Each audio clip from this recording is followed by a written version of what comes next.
سکون رمضان ٹرانسمیشن میں ایک بار پھر خوش آمدید، اور ہمیں جوائن کر لیا ہے پاکستان تحریک انصاف کے سینئر رہنما ملک سر بلند خان صاحب نے، اور ان سے ہم جانیں گے۔ سب سے پہلے تو بہت شکریہ سر، آپ نے وقت نکالا ہے، تشریف لائے آپ۔ رمضان المبارک کے 25 روزے کمپلیٹ ہو جائیں گے، کس طرح رمضان گزرا آپ کا؟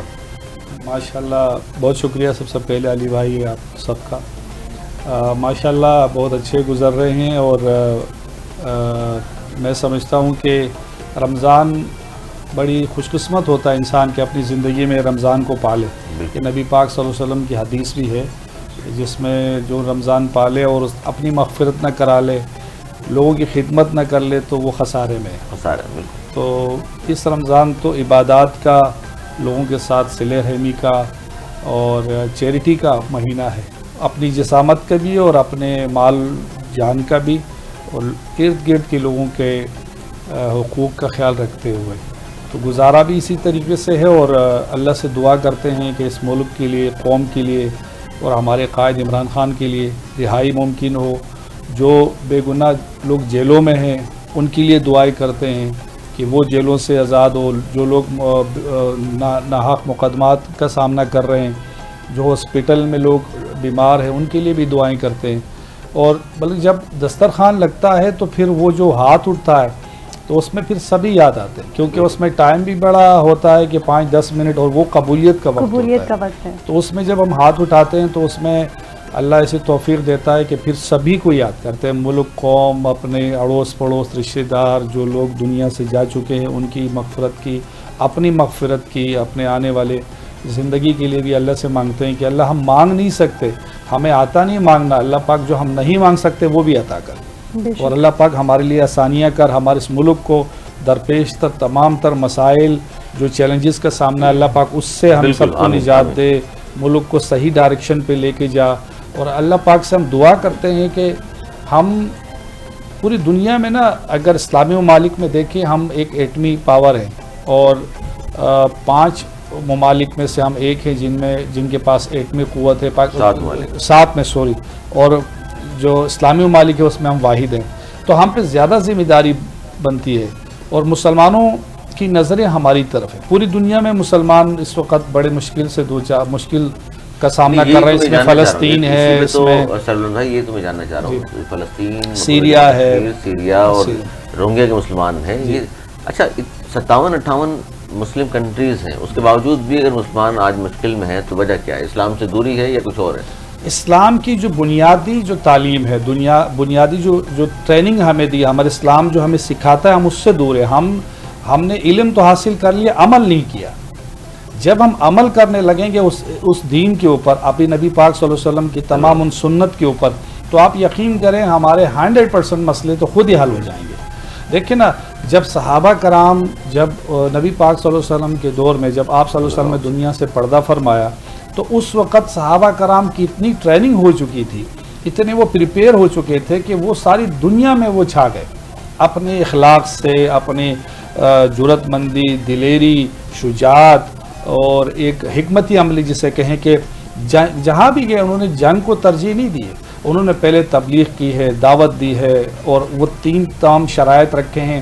جنگیں جیسے صلاح الدین ایوبی کی ہم مثال دیتے ہیں، حالت مجبوری میں آگے بڑھانا چاہوں گا، کیونکہ عموماً یورپ اور امریکہ والے پروپیگنڈا یہ کرتے ہیں کہ اسلام شاید تلوار سے پھیلا ہے، مسلمان اس دور میں جو ہے سپر پاور میں تھے اور تلوار سے پھیلاتے رہے، ایسا نہیں ہے۔ جو آپ نے بات کی یہ صحیح ہے، تبلیغ سب سے پہلے ہوتی تھی۔ رومن امپائر اور پرشین امپائر وہ دنیا میں سب سے بڑی 2 پاور تھی، جیسے ابھی امریکہ، چین یا روس کو آپ لے لیں، تو اس وقت تو کوئی سوچ بھی نہیں سکتا۔ اور پھر ایسے لوگ جو علم سے بھی جو آشنا نہیں تھے اسلام سے پہلے، وہ لوگ جب دین اسلام آیا وہ علم سے آشنا ہوئے، اور ان کے پاس صحیح پراپر ڈھالیں نہیں تھی، تلواریں نہیں تھی، اکوپمنٹ نہیں تھے، جدید ترین کوئی سسٹم نہیں تھا، ہاتھی نہیں تھے، لیکن وہ 1000 3000 پہ بھاری تھے، 3000 10,000 پہ بھاری تھے، 10,000 50,000 پہ بھاری تھے، 40,000 5 لاکھ پہ بھاری تھے۔ تو اس کی بنیادی وجہ ایک ایمانی قوت تھی، اللہ کی مدد تھی، اور دوسرا ان کی ٹریننگ ایسی ہو چکی تھی کہ وہ ہر ہاری ہوئی جنگ کو جیتتے ہوئے، بالکل جذبہ اور ایمان، یہ بڑی اہم چیز ہے۔ جی، یہ اگر آپ کے پاس اس وقت اگر تلوار کے زور پہ یہ کچھ ہمارے جن کو پتہ نہیں ہے، علم سے آشنا نہیں ہے، وہ اگر وہ الزام لگاتے ہیں، چاہے وہ مذہبی لوگ ہو یا غیر مذہب کے لوگ ہوں جو اسلام کو نہیں مانتے، ان کو ذرا اس بات کو جانچنا پڑے گا، ان کو دکھانی پڑے گی یہ تصویر کے ہم 1000 تھے، آپ 50,000 تھے، آپ 40,000 تھے، آپ 10,000 تھے، آپ کو شکست پھر کیسے ہوئی؟ دنیا کی تمام جدید ترین تمام چیزیں آپ کے پاس تھی، اسلحہ تھا، اکوپمنٹ تھی، پھر بھی آپ ہارے کیوں؟ اس دور میں جو بہترین اسلحہ ہے وہ آپ کے پاس، وہ آپ کے پاس نہیں تھا، مسلمانوں کے پاس نہیں تھا، وہ آپ ہارے کیوں؟ اس کی بنیادی وجہ یہ تھی کہ اسلام دنیا میں حکومت کرنے کے لیے نہیں آیا تھا، اسلام صرف دنیا کو راہ راست پہ لے کر آنے کے لیے آیا تھا۔ جو ریاستیں، جو حکومتیں اپنی عوام پر ظلم کر رہی تھی، انصاف کا نظام نہیں ہوتا تھا، وہاں اسلام انصاف کرتا تھا۔ اور انصاف ہی تو بیسک چیز انصاف ہے، اگر انصاف ختم ہو جائے معاشروں سے تو معاشرے تباہ ہو جاتے ہیں۔ آج ہم بات کرتے ہیں کہ جی آج اگر انصاف کا دورہ ہوتا، جو کہ نہیں ہے، ہونا چاہیے، کوشش کرنی چاہیے، جس سے گورنمنٹ سے بھی امید ہمیں یہی ہے، کوشش کریں گے یہ لوگ، آپ تو شاید نہیں مانیں گے اس بات کو، لیکن وہ کہتے ہیں کہ جی ہم کوششیں کر رہے ہیں اور انصاف کا دورہ بھی ہوگا اور انصاف ملنا شروع ہو گیا لوگوں کو۔ دیکھیں نا، آج پیکا ایک پہ میں صبح دیکھ رہا تھا کہ وحید مراد صاحب کو ایک صحافی ہیں اسلام آباد سے، انہوں نے ایک سوال کیا تھا اور وہ پیکا ایک کے تحت ابھی ان کی گرفتاری ظاہر کی ہے جا کے، کل سے ان کو غائب کیا تھا۔ بہت سارے لوگ ہیں، ہماری ایک ابھی فوزیہ صدیقی ہماری پارٹی کی ترجمان کراچی کی انفارمیشن سیکرٹری ہے، ان کو پابند سراسل آپ 5, 8, 10 دن رکھا۔ خاتون ہے، خاتون ہے، ایک ہم سب تقدس کا خیال کرتے ہیں اپنی تمام خواتین کا، اس پر پیکا ایکٹ کے تحت اس کو گھر سے اٹھایا گیا۔ اس نے ایک ٹویٹ کی ہوگی، ٹویٹ میں کوئی الفاظ دیکھیں نا، اگر میں آپ کے اوپر تنقید کرتا ہوں، آپ میرے پہ تنقید کرتے ہو تو ہمیں خندہ پیشانی سے اس کو سننا چاہیے، دیکھنا چاہیے، پرکھنا چاہیے۔ اگر ہم لوگوں کے زبان پر تالا لگا دیں گے اور اس پر ہم قدغن لگا دیں گے، پھر یہ لوگوں کے اندر ایک بڑاس بنتی رہے گی۔ ایک قول ہے حضرت علی رضی اللہ عنہ کا، حضور پاک صلی اللہ علیہ وسلم سے بھی منسوب ہے، تو کہ ظلم کا جو نظام ہے نا، کفر کا نظام تو چل سکتا ہے، ظلم کا نہیں چل سکتا۔ چلیے جی سید علن صاحب، یقیناً سیاست پہ تو گفتگو جاری رہے گی، لیکن آپ سے آپ کی زندگی کے بارے میں جاننا چاہیں گے۔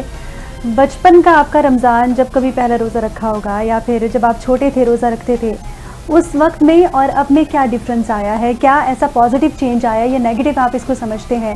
کیونکہ ظاہر ہے وہ چیزیں ویسی نہیں رہتی، ٹیکنالوجی آ گئی ہے، اب بہت عام ہو چکی ہے، تو کیا چیز ایسی ہے جو مس کرتے ہیں؟ پرانی بات ہے، ظاہر 40-50 سال پرانی۔ دیکھیں، وہ ہمارے لیے تو سب سے بڑی بات ہے جو ہم مس کرتے ہیں، ہم اپنے والدین کو مس کرتے ہیں جو اس وقت دنیا میں نہیں ہے۔ وہ ایک دسترخوان میں اپنے سارے بھائی کے ساتھ مل کے اپنے والدین کی شفقت کے سائے تلے ہم وہ جب افطار کرتے تھے، وہ تو اگر ہم ساری دنیا کی نعمتیں دسترخوان پہ بچھا دیں، اب آج میرے بچے ہیں تو میں اپنے بچوں کے ساتھ دسترخوان شیئر کرتا ہوں، بیٹھتا ہوں، دعا بھی مانگتے ہیں، چھوٹے بچے ہیں تو ایک اچھا لگتا ہے۔ لیکن وہ جو بات ہے اپنے والدین کے ساتھ جو ہم افطار کرتے تھے، وہ آج ہم مس کرتے ہیں، شدت سے مس کرتے ہیں۔ دنیا کی سب سے بڑی نعمت والدین اور والدین کے لیے ان کے بچے ہیں۔ بالکل یہ ایک ہے۔ اچھا، ماحول تھوڑا سا ہم جاننا چاہیں گے نا، اس دور میں کیا ماحول تھا؟ یہی تھا، سڑکوں پہ افطار اور ساری چیزیں نہیں ہوتی تھی؟ نہیں، اس زمانے میں تو اتنے سڑکیں بھی محل نہیں تھی جس دور کی آپ بات کر رہے ہیں۔ نہیں، وہ اتنے پرانے نہیں ہیں، کچی سڑکیں بھی ہوتی ہیں، ایسی بات میرے خیال سے آپ سے تو بہتر تھی، اب سے بہتر تھی۔ تو جو اب جو پیپلز پارٹی پچھلے کئی سالوں سے دیکھا، یہ چیز نکلوانی تھی مجھے۔ ہاں، پھر سے ہم سیاست پہ آ گئے۔ دیکھیں نا، ہم سیاسی لوگ ہیں، آپ کی باتوں کے اندر سے عوام کے خیر کی بات بھی نکالیں۔ جی۔ تو پہلے سڑکیں کھلی ہوا کرتی تھی، صاف ستھری، اور سڑک جو بن جاتی تھی وہ بن جاتی تھی۔ اب تو سڑک آج بنتی ہے اور 10 دن بعد وہ دوبارہ کھدتی ہے اور یا پھر کھد جاتی ہے، خود ہی کھڈے بن جاتے ہیں۔ تو آپ چیریٹی میں پاکستان اور بالخصوص کراچی میں سمجھتا ہوں کہ پوری دنیا میں سب سے آگے ہے۔ اب آپ یہاں سے نکل کے اپنے گھر تک پہنچنے تک آپ کو 10-15 جگہ پہ دسترخوان ملے گا۔ تو وہ دسترخوان ہر انسان جو صاحب استطاعت ہے، جو جس کی سوشل وہ گیدرنگ اچھی ہے یا وہ کوشش کرتا ہے، تو کہیں مل جل کے سارے دوست مل کے ایک کہیں نہ کہیں دسترخوان لگاتے ہیں، اور وہ دسترخوان میں اللہ پھر اتنی برکت ڈالتا ہے، پھر 50، 100 پھر ہزاروں تک پہنچتے ہیں۔ اب کچھ لوگوں کا میں نام نہیں لینا چاہتا، وہ بھی کرتے ہیں چیریٹی، لیکن کچھ شتر مرغ ایک بندہ اپنے کھانے کے لیے پریشان ہے۔ اور صاحب اگر آپ نام بھی نام لیتے نا تو علی نے وہ ذکر کر دینا تھا، شتر مرغ بول دیا انہوں نے، نام آ گیا۔ چلیے جی، اس حوالے سے گفتگو کا سلسلہ جاری رہے گا۔ حاضر ہوں گے ایک شارٹ نیوز بریک کے بعد، ہمارے ساتھ رہیے۔